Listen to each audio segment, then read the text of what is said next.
Moses' Mailbag. Hi, welcome to the Mailbag. I just picked up a Norwegian Pale Ale from Flora Hall Brewing in Ottawa, and I'm ready to answer your questions. Tonight's question comes from Brian and Brenda in Barrie. They ask, after a long day of playing beer pong, our balls get really dirty. How can we clean up our dirty balls? What you're noticing is a buildup of yeast from the beer, infecting the surface of your balls.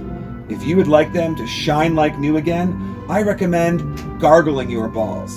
Let me show you how. You're going to need a cup of salt water. Put the water in your mouth, put the ball in your mouth, and then let your throat do all the work.